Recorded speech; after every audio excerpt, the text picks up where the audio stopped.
My predecessor had been a very sick man for quite a long time, so he hadn't been very active. And I remember coming in to the main street there, and the whole front of the church near the steps was overgrown. And I've often told the story about wondering where do I start as a parish. I hadn't been a parish priest. I'd been in an office writing a desk for all those years, and I thought, what am I going to do? How do I become a parish priest? What's a parish priest do? So I'm driving down there, along there, up past the church, and there were two light standards out there, and one of the lights was out. And I said, well, that's where I can start. I'll fix that damn light. I think Father D's vision is totally built around meeting the unmet need. You know, if you have a look at the service that we deliver today across the St Agnes Parish, it was all built around unmet need. It wasn't built around building an empire. It was built around looking at the community, what the community needs were, and then making sure we put in place programs and structures to support that.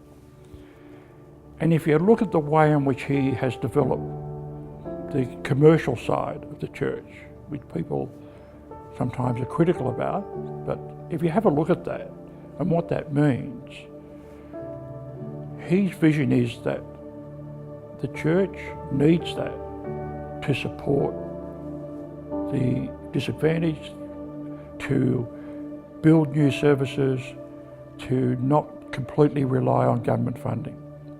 And that's where it's all come from.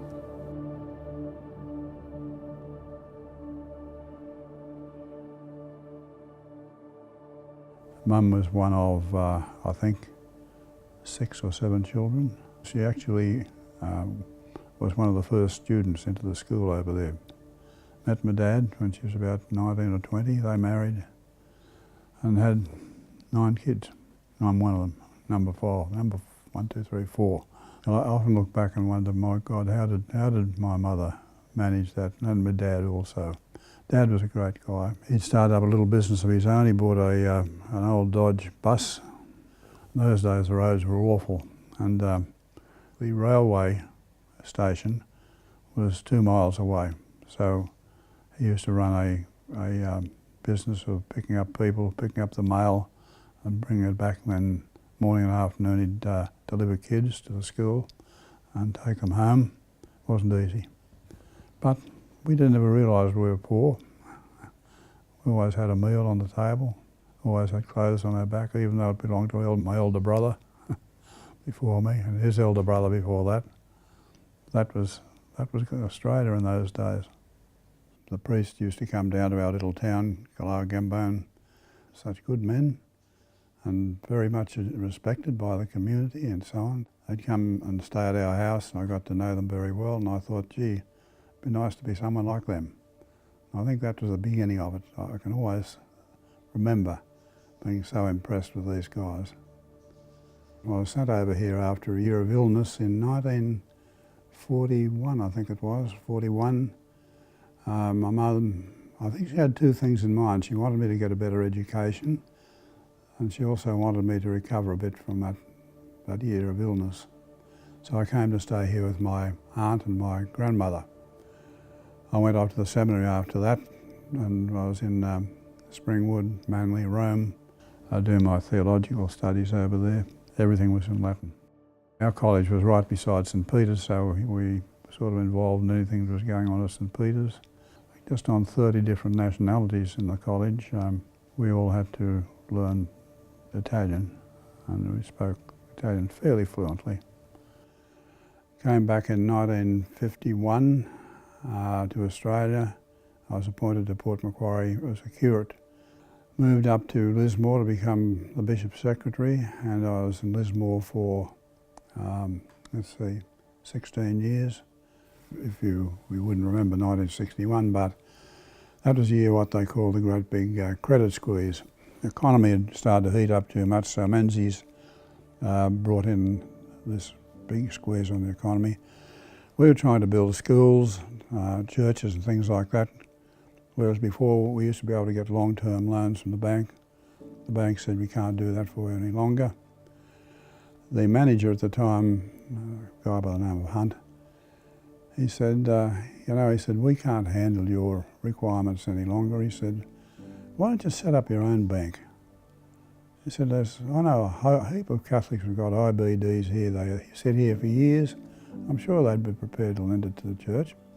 So we started on a wing and a prayer. We formed a very strong little committee of 4 people.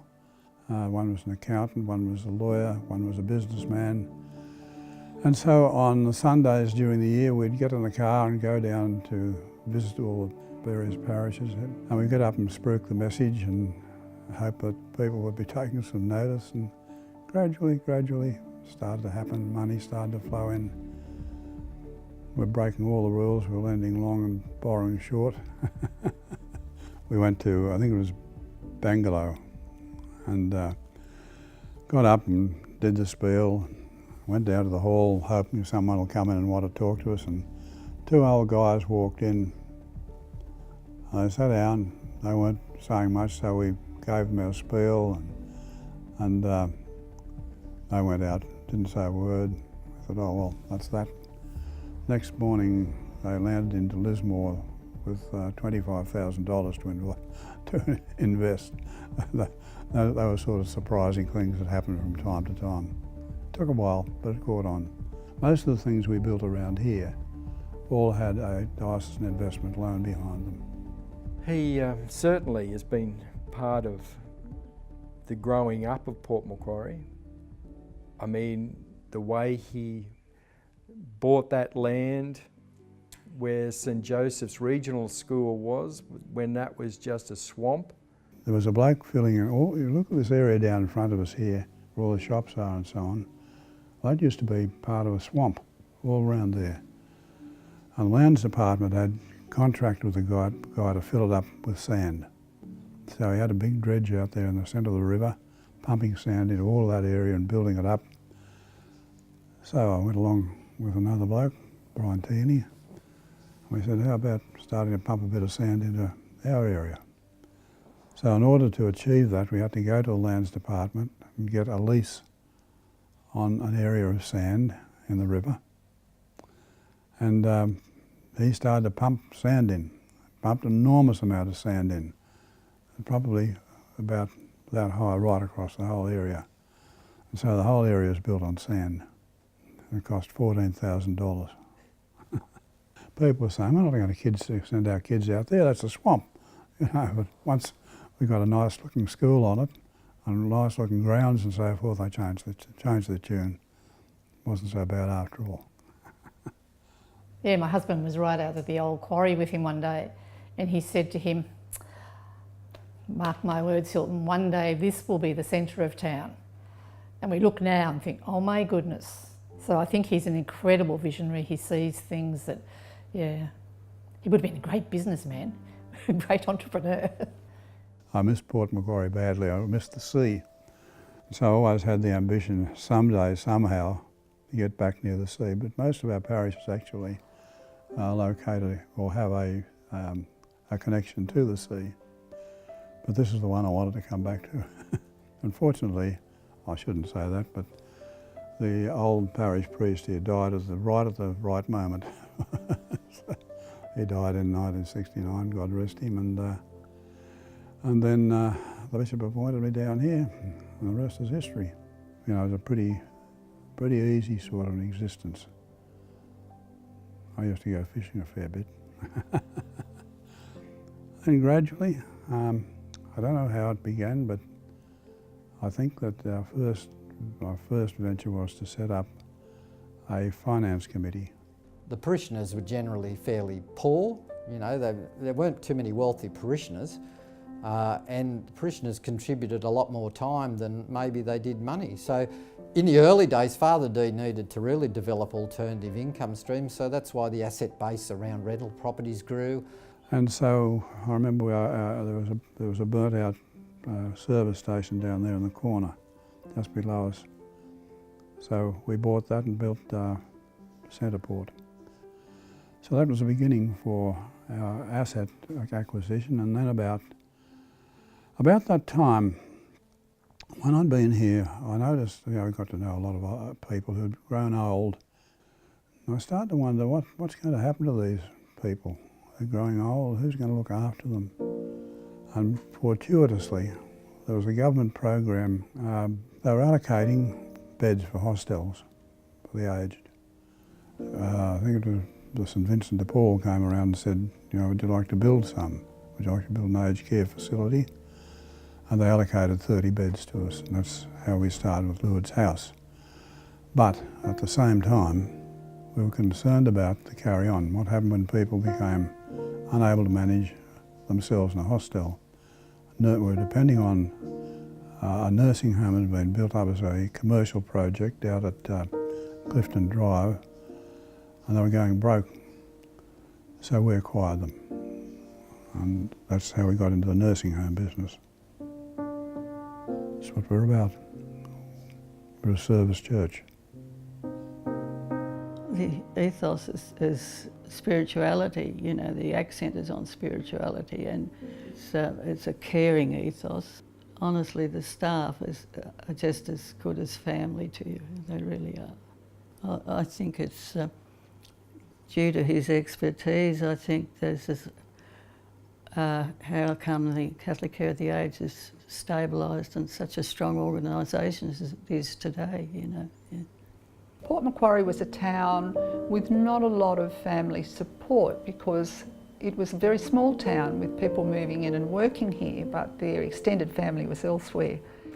I met a lady by the name of Di Murphy who told me that she was just taking on a position with St Joseph's School, starting a little preschool, and she asked me if I could help out.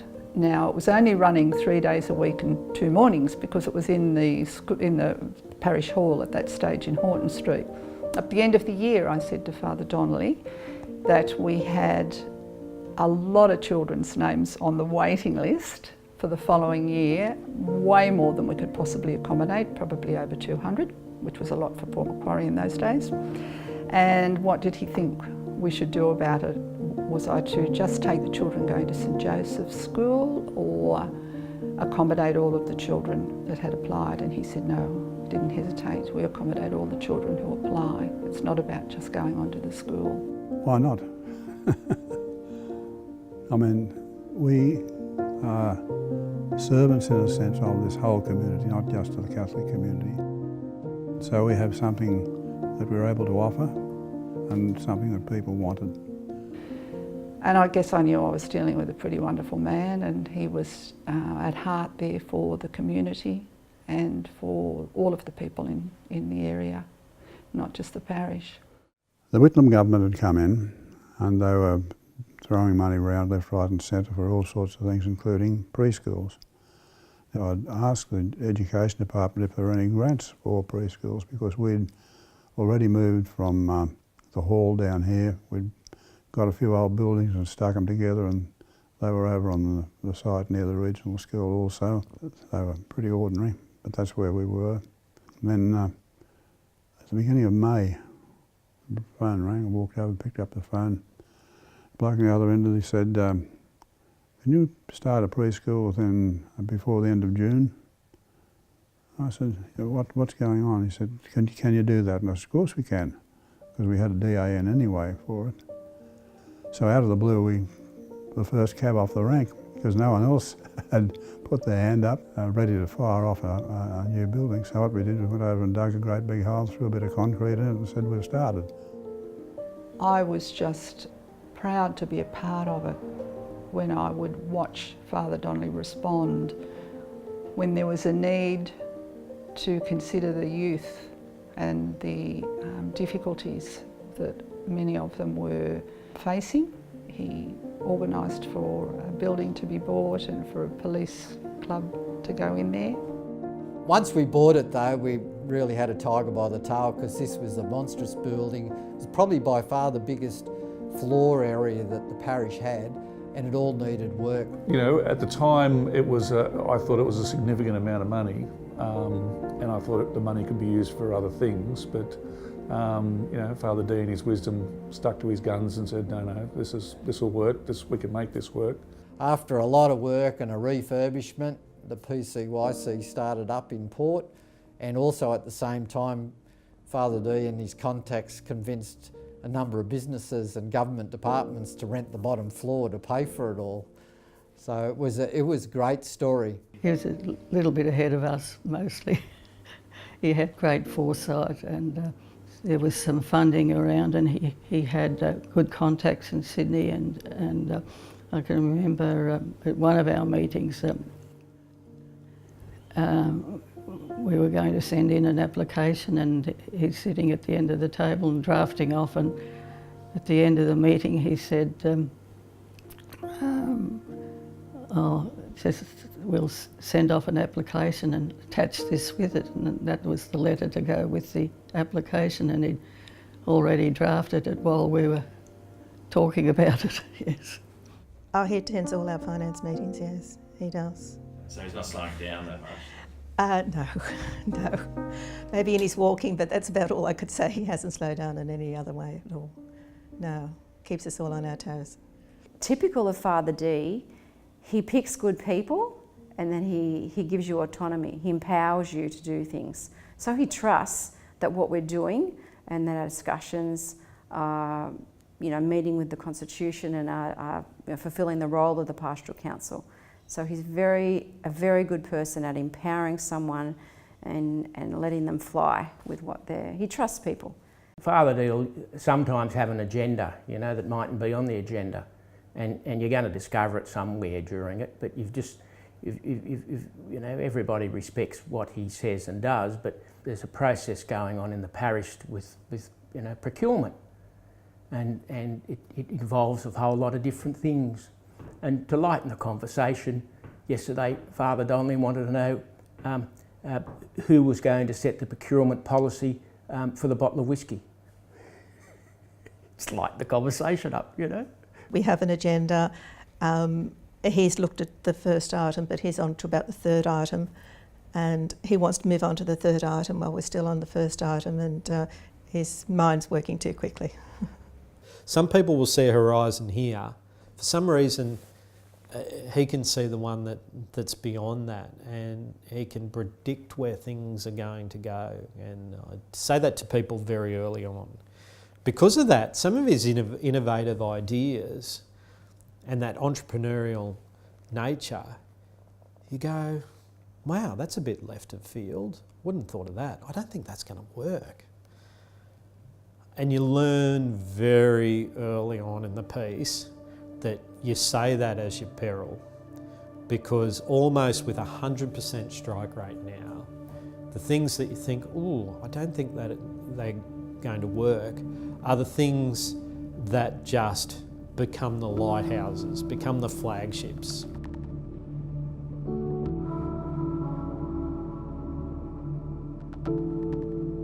He believes so strongly in education, and particularly vocational education.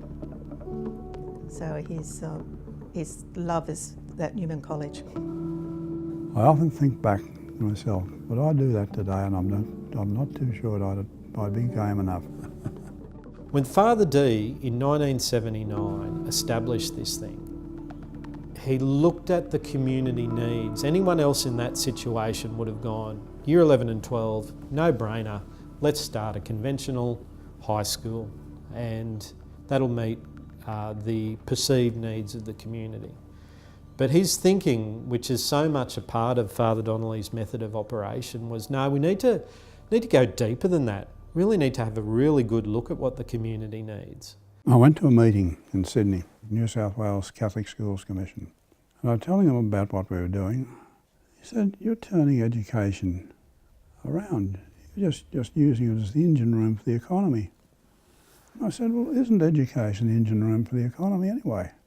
So she was a pure educationalist, education for education's sake.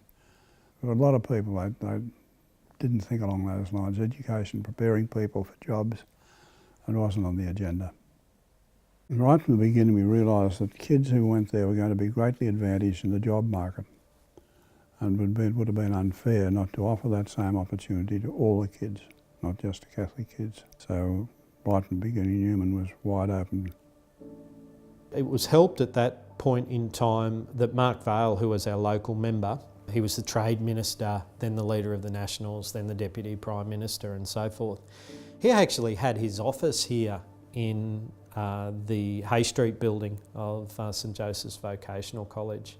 And it was really fortunate for us that we had that high profile witness to what we were doing here. And so he took that to Cabinet, and that's where the Australian Technical Colleges were born. We were all done up. We had our best suits on, you know, like rats with the gold teeth, you know. Everybody was very chuffed about meeting Mr Howard, the Prime Minister. When Howard had the opportunity to join his Deputy Prime Minister in his electorate to open the largest and the first Australian Technical College, that was something that the Prime Minister jumped at, and it had been the first time in many years that the Prime Minister had visited Port Macquarie, and it was really just an incredible occasion. You know, people came from far and wide. Father Donnelly got his opportunity to first of all thank the politicians, but probably stick it into them around all the things that they'd done wrong at the same time. Seeing him that day and his pride and the recognition of seeing his vision come full circle and to fruition was just really, really quite amazing.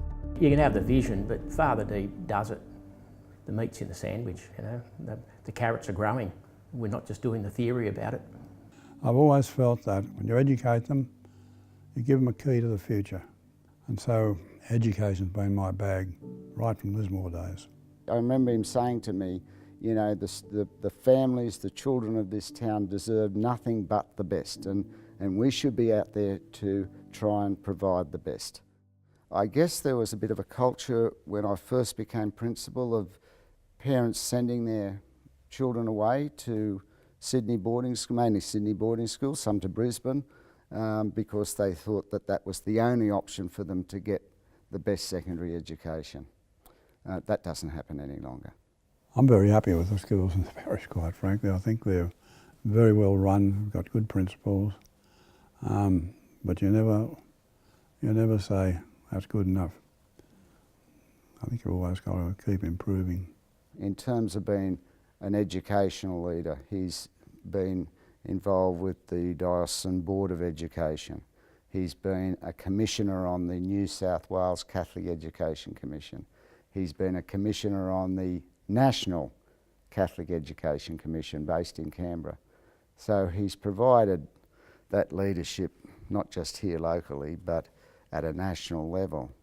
And of course by branching out, he's got to know people at a national, at a state level, at a diocesan level, and that's delivered great benefits for us here locally as well. Because when we've got a problem, he knows who to talk to. At one stage we're trying to get fair funding for Catholic schools, and he took a group of us down and borsed into Parliament House and just had a meeting with Amanda Vanstone, who was Minister for Education at the time, and we put forward the case as to why we thought it was a good idea, and lo and behold, not long after we got the level of funding that we required. So yeah, he doesn't take no as the final answer. He'll fight tooth and nail to get what he thinks is fair. Basically, what we do is sow a seed. We're sowers, we're not reapers. The kids themselves grow up and they'll make their own choices. But at least they're making choices from knowledge, not from ignorance.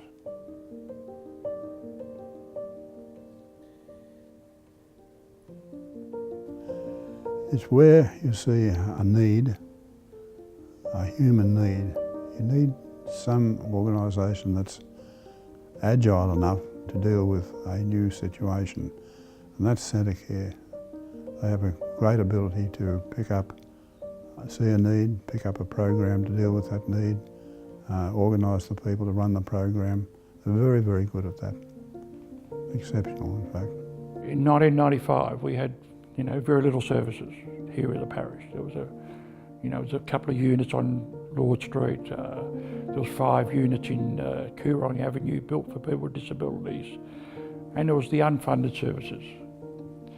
And he's seen us grow to an organisation that survived in a very competitive market, to have about 104 staff across the Hastings Macquarie area, a whole range of programs that we've offered over the 20-something years.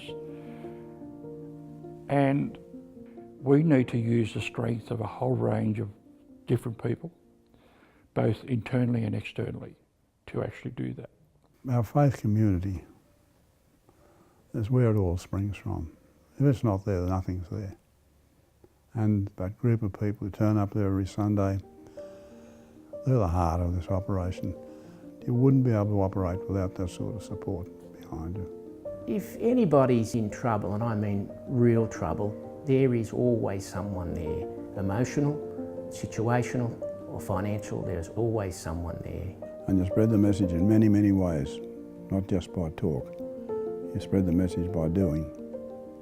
We did a head count not so long ago, 600 people who are really involved on a day-to-day basis in all sorts of areas. Like, for example, down the front here we're running that Macquarie bookshop, and that takes quite a lot of manning. That's all volunteers. No one's paid down there. Every school has a heap of volunteers associated with it, parents and friends and so forth. The CCA, Catholic Care of the Aged, a lot of people operate as volunteers in there.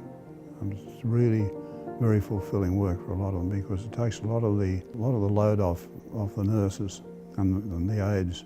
Service to others is at the forefront of anyone in leadership in the Catholic Church, and therefore volunteers and the wide variety and number of people that we have in so many aspects across our community, not just parish, in our community, it's important that they're acknowledged, they have a voice, and that we affirm what they do and we encourage people for that. There's so many things that happen in our schools and in our community, even in every entity. There's just volunteers keep it afloat in that extra special way. I think people are really happy if they have a way of helping other people.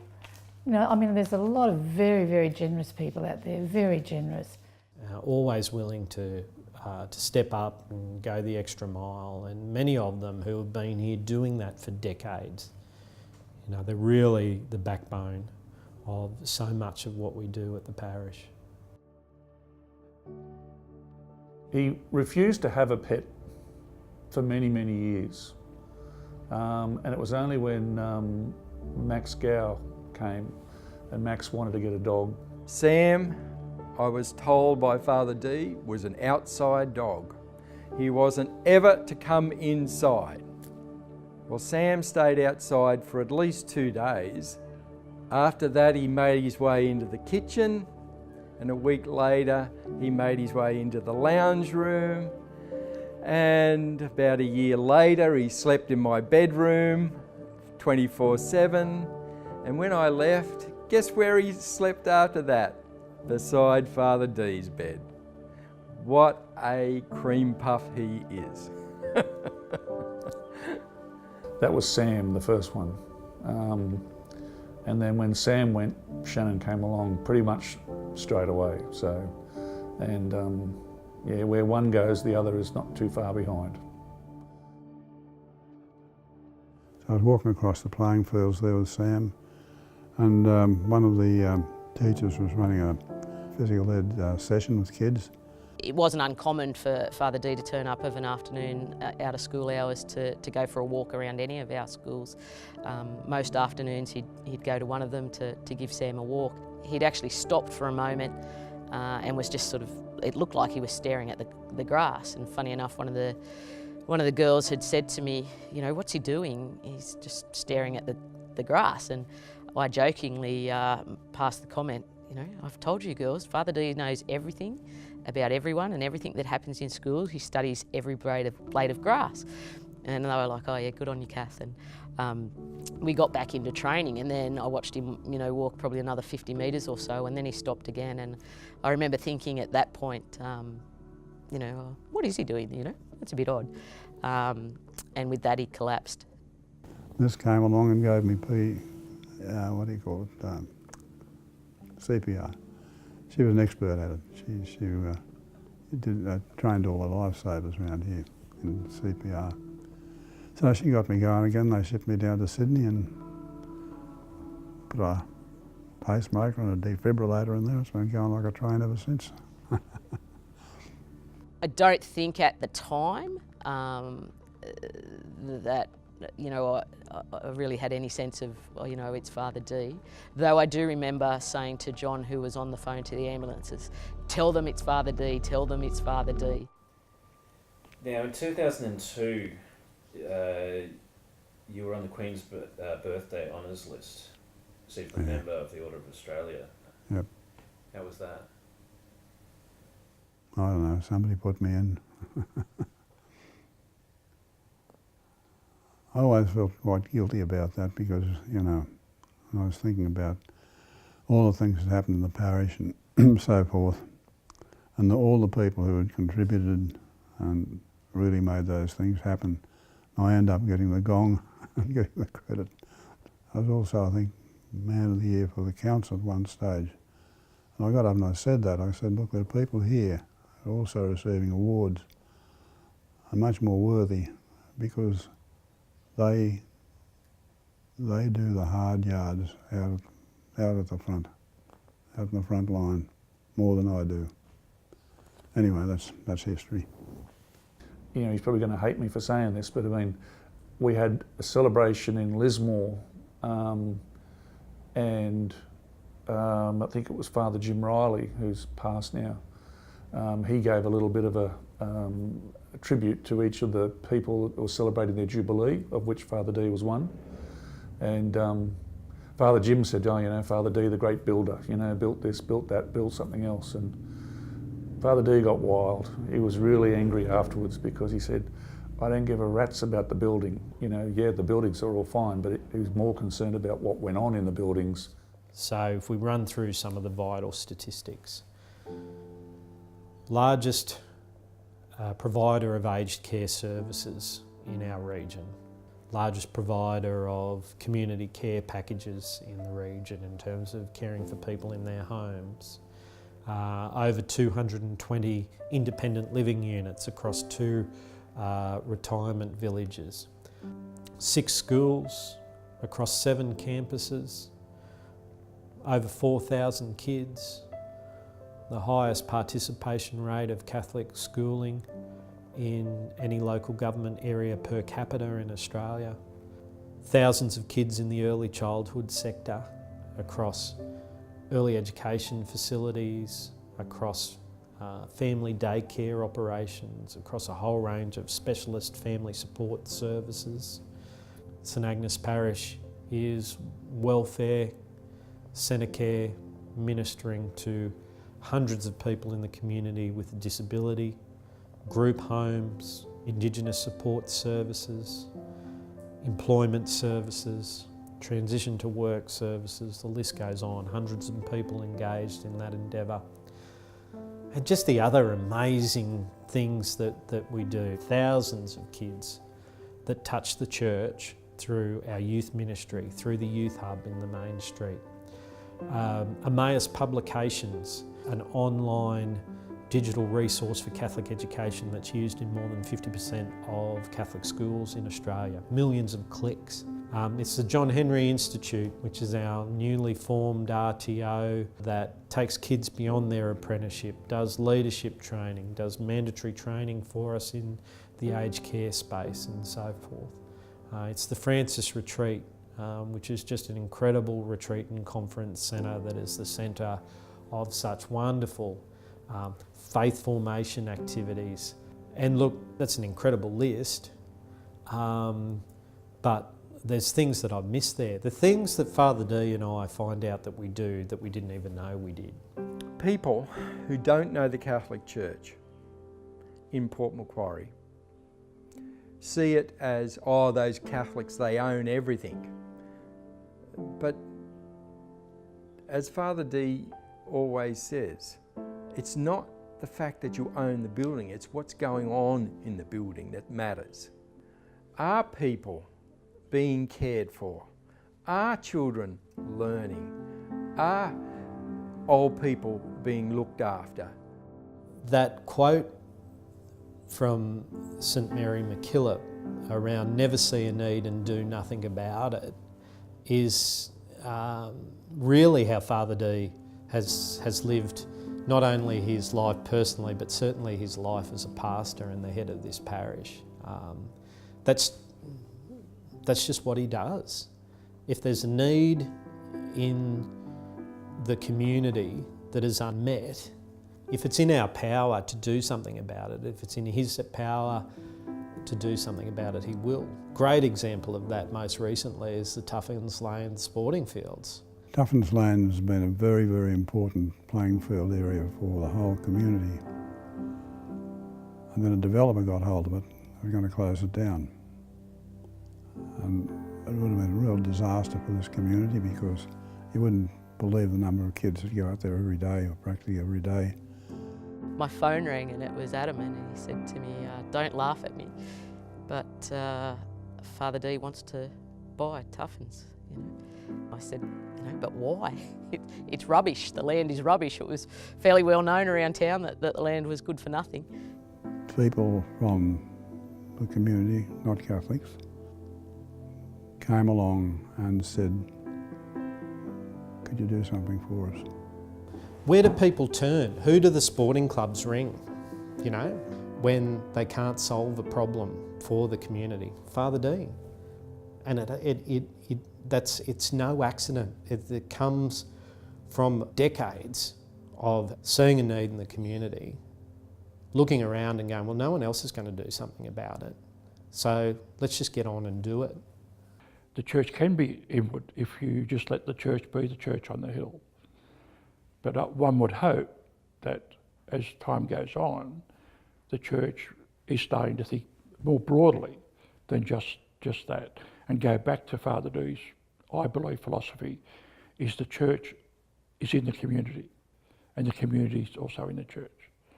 Father D answered a question a couple of years ago about you know, succession at some point or anything, and he said there are 5 or 6 priests in the diocese that are quite capable to continue this work.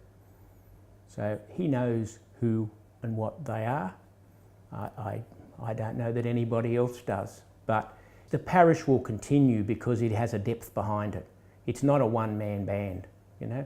Yes, he's leader, he's responsible for all those things, but the groundswell, the systems, the process, the care, the culture, they're there and they will continue. Your time that you've spent with them over the years and towards the future, just one message to... First of all, I think my message would be one of absolute gratitude for the support people have given me over all those years. That'll be starters. And the second one, I always remember there was a great advertising campaign for Burgess paint, I think it was, and the ad was "Keep on keeping on." I think it's not a bad motto. I have always been of the opinion that over time organisations take on the personalities of their leaders, and this place is no different. And Father D has been here for 40 odd years and is compassionate, visionary, inclusive, entrepreneurial, innovative. A great mate, open, friendly, yet shy.